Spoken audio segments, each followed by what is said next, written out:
नमस्कार दोस्तों, आज के इस क्लास में हम बात करने वाले हैं भारत के संविधान के आर्टिकल 81 के बारे में। इससे पहले हमने आर्टिकल 80 के बारे में बात किया था। आई होप आपको वो आर्टिकल 80 अच्छे से समझ में आ गया होगा। तो अगर आपने आर्टिकल 80 अच्छे से पढ़ लिया है, जो कि राज्यसभा से संबंधित था, तो आपको ये आर्टिकल 81 जिसके बारे में आज हम पढ़ने वाले हैं, जो कि लोकसभा से संबंधित है, ये आर्टिकल 81 आपको आसानी से समझ में आ जाएगा। ठीक है, तो चलिए आर्टिकल 81 के बारे में डिटेल से पढ़ना स्टार्ट करते हैं। तो देखो, भारत के संविधान का आर्टिकल 81, भारत के संविधान का आर्टिकल 81 लोकसभा के गठन की बात करता है। ठीक है, भारत के संविधान का आर्टिकल 81 किसके गठन की बात करता है? लोकसभा के गठन की बात करता है। ठीक है, अब चलिए सबसे पहले देख लेते हैं कि इस आर्टिकल 81 में हमें लोकसभा के गठन से संबंधित क्या क्या चीज़ें पढ़नी हैं। तो देखो, भारत के संविधान के आर्टिकल 81 में लोकसभा की संरचना दिया गया है। ठीक है, स्ट्रक्चर दिया गया है कि लोकसभा में कितनी सीटें होंगी, किस राज्य से कितने सदस्य लोकसभा में आएंगे, राष्ट्रपति लोकसभा में कितने सदस्यों को मनोनीत करेगा, और इसके अलावा लोकसभा के सदस्यों का निर्वाचन कैसे होगा, यह सब आर्टिकल 81 में दिया गया है। ठीक है, तो आई होप आप समझ रहे होंगे कि आर्टिकल 81 में हमें दो चीज़ों के बारे में पढ़ना है।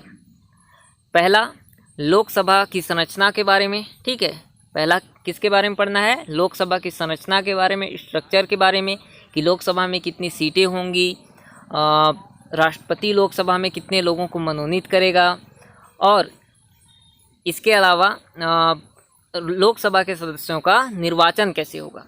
ये दो चीज़ें हमें आर्टिकल 81 में पढ़नी है, जो कि लोकसभा से संबंधित है। ठीक है, अब यहाँ पे आप एक नोट याद रखना कि लोकसभा में किस राज्य से कितने सदस्य आएंगे, यह उस राज्य की जनसंख्या पर डिपेंड करता है, निर्भर करता है। जिस राज्य में जितनी ज़्यादा जनसंख्या होगी, उस राज्य से उतने ही ज़्यादा सदस्य लोकसभा में आएंगे। ठीक है, और यहाँ पे इंडिया में, भारत में निर्धारित किया गया है कि 10 लाख की जनसंख्या पर एक सदस्य लोकसभा में आएगा।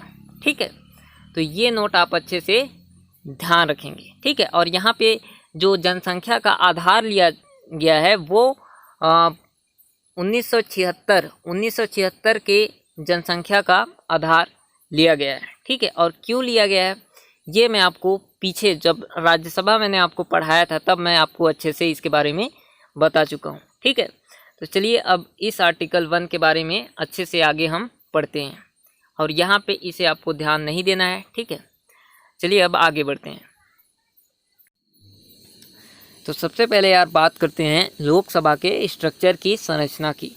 तो देखो, यहाँ पे कहा गया है कि लोकसभा में अधिकतम सदस्यों की जो संख्या है वो कितनी हो सकती है? 552। ठीक है, लोकसभा में अधिकतम सदस्यों की संख्या कितनी हो सकती है? 552। अब इन 552 सदस्यों में से 2 आंग्ल भारतीय सदस्यों को राष्ट्रपति लोकसभा में मनोनीत करेगा, और बचे जो 550 सदस्य हैं, ये भारत में जो राज्य हैं और जो केंद्र शासित प्रदेश हैं वहाँ से निर्वाचित होकर लोकसभा में आएंगे। ठीक है, अब यहाँ पे ये भी देख लो कि इन 550 सदस्यों में से राज्यों से कितने सदस्य लोकसभा में निर्वाचित होकर आएंगे, और केंद्र शासित प्रदेशों से कितने सदस्य लोकसभा में निर्वाचित होकर आएंगे। तो यहाँ पे कहा गया है कि इन 550 सदस्यों में से राज्यों से 530 सदस्य निर्वाचित होकर लोकसभा में आएंगे, और बचे जो 20 सदस्य ये केंद्र शासित प्रदेशों से लोकसभा में निर्वाचित होकर आएंगे। तो आई होप आप इतनी बात समझ गए होंगे। ठीक है, तो ये कहा गया है संविधान में, लेकिन वर्तमान में क्या कंडीशन है उसे हम देखते हैं।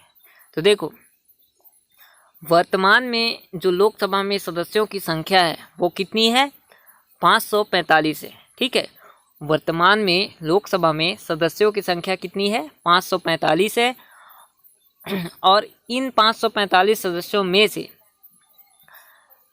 2 सदस्य तो मनोनीत सदस्य हैं, ठीक है, जो कि राष्ट्रपति के द्वारा लोकसभा में मनोनीत किए गए हैं। और वो कौन सदस्य हैं? वो आंग्ल भारतीय सदस्य हैं, ठीक है। और बचे कितने? 545 में से 2 सदस्य तो मनोनीत हो गए, तो बचे अब 543, और ये हैं मनोनीत सदस्य, निर्वाचित सदस्य, ठीक है, जो कि राज्यों और केंद्र शासित प्रदेशों से निर्वाचित होकर लोकसभा में आए हैं। तो अब हम ये भी देख लेते हैं कि इन 543 सदस्यों में से राज्यों से कितने सदस्य निर्वाचित होकर आए हैं और केंद्र शासित प्रदेशों से कितने सदस्य निर्वाचित होकर आए हैं। तो देखो यहाँ पे इन 545 निर्वाचित सदस्यों में से राज्यों से 530 सदस्य निर्वाचित होकर आए हैं और केंद्र शासित प्रदेशों से 13 सदस्य निर्वाचित होकर आए हैं, ठीक है। और यहाँ पे आप ये भी देख लो कि केंद्र शासित प्रदेशों में से जो दिल्ली है वहाँ से 7 सदस्य लोकसभा में निर्वाचित होकर आए हैं और बचे जो बाकी केंद्र शासित प्रदेश हैं वहाँ से 6 सदस्य निर्वाचित होकर आए हैं, ठीक है। तो आई होप इतनी बात आप अच्छे से समझ गए होंगे। चलिए एक बार फिर से देख लेते हैं लोकसभा की संरचना। लोकसभा के बारे में कहा गया है संविधान में कि लोकसभा में अधिकतम सदस्यों की संख्या 552 हो सकती है, जिसमें से 2 आंग्ल भारतीय सदस्यों को राष्ट्रपति लोकसभा में मनोनीत करेगा और बचे जो 550 सदस्य होंगे ये निर्वाचित सदस्य होंगे, जो कि राज्यों से और केंद्र शासित प्रदेशों से निर्वाचित होकर आएंगे। और यहाँ पे कहा गया है कि इन 550 निर्वाचित सदस्यों में से 530 सदस्य राज्यों से निर्वाचित होकर लोकसभा में आएंगे और बचे जो 20 सदस्य हैं वो केंद्र शासित प्रदेशों से राज्यसभा में लोकसभा में निर्वाचित होकर आएंगे, ठीक है। तो ये बात आप समझ गए। फिर इसे देख लेते हैं।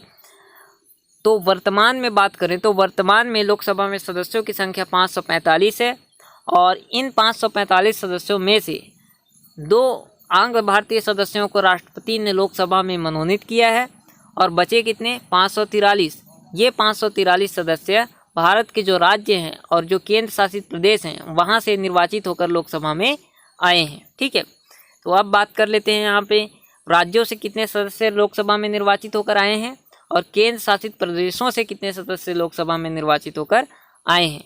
तो देखो यहाँ पे इन 545 निर्वाचित सदस्यों में से राज्यों से 530 सदस्य लोकसभा में निर्वाचित होकर आए हैं और बचे जो 13 सदस्य हैं ये भारत के जो केंद्र शासित प्रदेश हैं वहाँ से निर्वाचित होकर लोकसभा में आए हैं, ठीक है। और यहाँ पे हम अगर अच्छे से देखें तो यहाँ पे दिल्ली से 7 सदस्य लोकसभा में निर्वाचित होकर आए हैं और दिल्ली क्या है? केंद्र शासित प्रदेश है, ठीक है। और बचे जो अन्य केंद्र शासित प्रदेश हैं वहाँ से 6 सदस्य लोकसभा में निर्वाचित होकर आए हैं, ठीक है।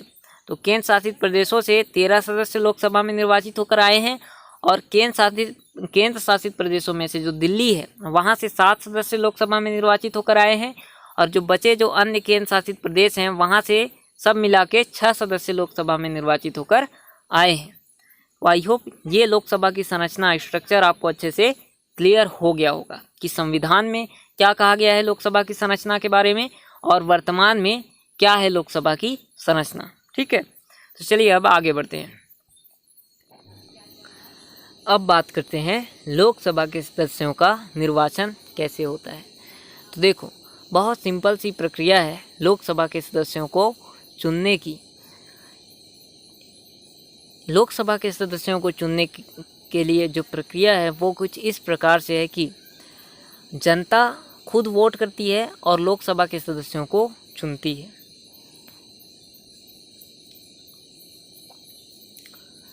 अब ये जो लोकसभा के सदस्यों की निर्वाचन के अब देखो लोकसभा के सदस्यों की निर्वाचन की जो प्रक्रिया है इसे first past the post system भी कहा जाता है।